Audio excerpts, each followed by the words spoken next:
जय श्री कृष्ण भक्तों। भक्तों, कार्तिक महात्म्य का नवा अध्याय। इधर वृंदा ने स्वप्न देखा कि उसका पति सारे शरीर पर तेल लगाकर नंगा शरीर भैंस पर सवार होकर दक्षिण दिशा की ओर प्रेतों के साथ जा रहा है। यह स्वप्न देख करके उसे बड़ी चिंता हुई और उसे अटारी तथा गौशाला कहीं भी विश्राम नहीं मिला। तब वह एक वन से दूसरे वन में चली गई। वहां वृंदा ने सिंह जैसे मुख वाले दो राक्षस देखे। उन्हें देखते ही वह डर के मारे भागी। आगे जाकर उसने शिष्य सहित एक तपस्वी मुनि को देखा और उनसे अपनी रक्षा करने के लिए कहा। उसकी प्रार्थना सुन मुनि ने अपनी एक हुंकार से उन राक्षसों को भगा दिया। तत्पश्चात वृंदा ने मुनि से विनय पूर्वक कहा कि महाराज, मेरे पति जालंधर तथा महादेव जी में घोर युद्ध हो रहा है। उसमें किसकी विजय होगी, कृपा करके बतलाइए, क्योंकि आप सर्वज्ञ हैं। यह सुनकर मुनि ने ऊपर को देखा। उसी समय दो बंदरों ने आकर मुनि को प्रणाम किया और मुनि के संकेत पर वो दोनों बंदर वहां से चले गए। फिर थोड़ी देर बाद वे दोनों आकाश की ओर से आए और उन्होंने वहां जालंधर दैत्य का सिर और धड़ लाकर फेंक दिया। वृंदा अपने पति के मृत शरीर को देखकर बहुत दुखी हुई और रोने लगी। तत्पश्चात मूर्छित होकर पृथ्वी पर गिर पड़ी। मुनि ने अपने कमंडल से उस पर जल छिड़का तो उसे कुछ चेतना आई। तब वह पुनः विलाप करती हुई मुनि से बोली, महाराज, जिसने देव, गंधर्व और विष्णु सहित तीनों लोकों को जीत लिया, वह शिव के हाथों से कैसे मारा गया? हे मुने, आप बड़े सामर्थ्यवान हैं, किसी प्रकार मेरे पति को फिर जीवित कर दीजिए। तब मुनि कहने लगे, शिव जी के हाथ से मारे गए को कौन जीवित कर सकता है भला? परंतु फिर भी तुम पर कृपा करके हम इसको जीवित कर देते हैं। ऐसा कहकर मुनि अंतर ध्यान हो गए और जालंधर जीवित होकर वृंदा के साथ प्रेमालाप करता हुआ आलिंगनबद्ध हो गया।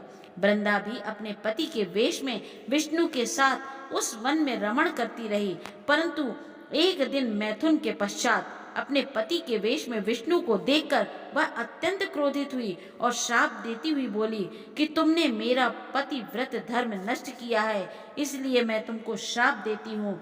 निश्चय ही वह कपट मुनि तुम ही थे और तुमने जो दो राक्षस कपट के बनाए थे, वही कालांतर में तुम्हारी स्त्री का हरण करेंगे और जो तुम्हारा शिष्य था वह बंदर रूप धारण करके तुम्हारी सहायता करेगा। फिर कहा कि तुम शिला पत्थर हो जाओ। नारद जी कहने लगे कि हे राजा पृथु, भगवान विष्णु ने देवताओं तथा अपने भक्तों के कार्य के लिए पतिव्रता वृंदा का यद्यपि शीर हर लिया, परंतु मन ही मन अत्यंत दुखी हुए और बोले कि हे वृंदे, मैंने तुम्हारे श्राप को ग्रहण किया, अतः मैं अवश्य शिला रूप में हो जाऊंगा, परंतु तुम भी वृक्ष रूप होकर मुझको मिलोगी। उसी समय वृंदा अपने पति के चरणों का ध्यान करके विष्णु के मना करने पर भी अग्नि में प्रवेश कर गई और विष्णु वृंदा का स्मरण करके उसकी चिता पर भस्म में लौटने लगे। नारद जी कहने लगे, राजा पृथु, इधर युद्ध में जालंधर दैत्य के शिवजी को अति बलवान समझ करके राक्षसी माया से पार्वती बनाई और उन्हें मारने लगा। उसकी इस माया को देखकर शिवजी नीचे को मुख करके बैठ गए। तभी अच्छा अवसर देख करके जालंधर ने अनेक बाण शिवजी को मारे। इस प्रकार शिव जी को संकट में ग्रसित देख करके विष्णु भगवान वहां पर आए और शिव जी को राक्षसी माया का ज्ञान कराया। तब शिव जी बड़े भयंकर वेग से राक्षसों को मारने लगे। शिव जी की इस तीक्ष्ण बाण वर्षा के आगे शुंभ निशुंभ भी न ठहर सके और वह युद्ध क्षेत्र से भाग खड़े हुए। तब शिव जी ने उनको श्राप दिया, क्योंकि तुम युद्ध क्षेत्र से भाग गए हो, इसलिए पार्वती के हाथ से मारे जाओगे। उधर जिस समय वृंदा का पति व्रत धर्म नष्ट हुआ, तभी जलंधर का बल समाप्त हो गया। ठीक इसी समय विष्णु ने अपना सुदर्शन चक्र अपने तेज सहित शिव जी को दिया। फिर शिव जी ने अपना ऋषियों के ताप को पतिव्रत स्त्रियों का तथा ब्रह्मा जी का तेज उसमें जोड़कर जालंधर दैत्य पर छोड़ दिया, जिससे उसका सिर कट करके भूमि पर गिर गया। सिर और धड़ अलग होते ही जालंधर का तेज उसके शरीर से निकलकर श्री शिव जी में तथा वृंदा का तेज श्री पार्वती जी में समा गया। उधर विष्णु वृंदा की चिता में लौटने लगे। तब सब देवताओं ने शिव जी की स्तुति की और कहा कि महाराज, जालंधर को मारकर आपने देवताओं का बड़ा उपकार किया है, परंतु एक महान अनर्थ हो रहा है।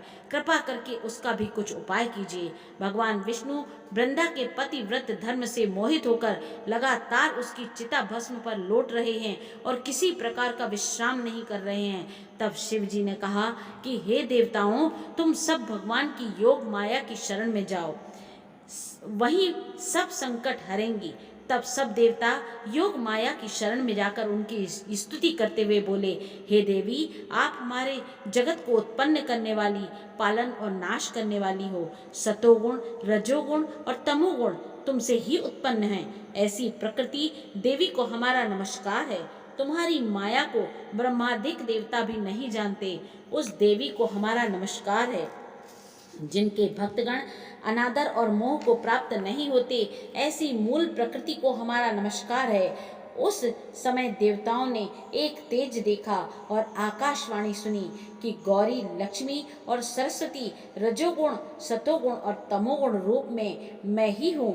वही तीनों तुम्हारा कार्य सिद्ध करेंगी। उन देवियों की तुम आराधना करो। फिर उन तीनों देवियों ने प्रकट होकर 3 बीज दिए और कहा, इन तीनों बीजों को जहाँ पर विष्णु जी हैं जाकर बो दो और अपना कार्य सिद्ध करो। देवताओं ने तीनों बीज ले जाकर के जहाँ वृंदा की चिता पर भगवान विष्णु लौट रहे थे जाकर बो दिए। उन तीनों बीजों से 3 वृक्ष उत्पन्न हुए। रजोगुण सरस्वती से आंवला, तमोगुण गौरी से तुलसी और सतोगुण लक्ष्मी से मालती हुई। श्री लक्ष्मी जी ने अपना बीज ईर्ष्या युक्त होकर दिया था, इसलिए मालती भगवान की पूजा में निंदित है तथा आंवला और तुलसी भगवान को अति प्रिय हुई। इस प्रकार वृंदा ने वृक्ष रूप होकर के भगवान शालिग्राम से संयोग किया। इसी कारण कार्तिक के उद्यापन में भगवान की पूजा तुलसी के मूल में होती है। नारद जी कहते हैं, हे राजा पृथु, जिस घर में तुलसी का वृक्ष होता है उसमें यमदूत कभी नहीं जाते। इसलिए जो तुलसी का वृक्ष घर में लगाते हैं वे यमपुरी नहीं देखते।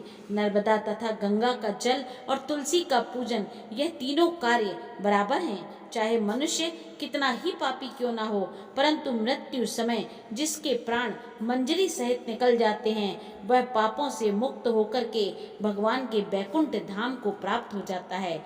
जो मनुष्य तुलसी तथा आंवले की छाया में अपने पितरों का श्राद्ध करता है, उसके पितर मोक्ष को प्राप्त हो जाते हैं। जो मनुष्य आंवले का फल तथा मंजरी युक्त तुलसी दल मुख में रखता है, वह साक्षात विष्णु के समान है। जो मनुष्य कार्तिक मास में आंवले की छाया में भोजन करता है तथा रुद्राक्ष की माला धारण करता है, उसके धर्म, अर्थ, काम और मोक्ष सब कार्य सिद्ध हो जाते हैं। नारद जी कहते हैं, हे राजा पृथु, तुलसी और आंवले का महात्म्य ब्रह्मा जी भी कहने में असमर्थ हैं। जो कोई इस कथा को पढ़ता अथवा सुनता है वह भी मोक्ष को प्राप्त हो जाता है। इति श्री कार्तिक महात्म्य 9वां अध्याय समाप्त। बोलो श्री कृष्ण भगवान की जय।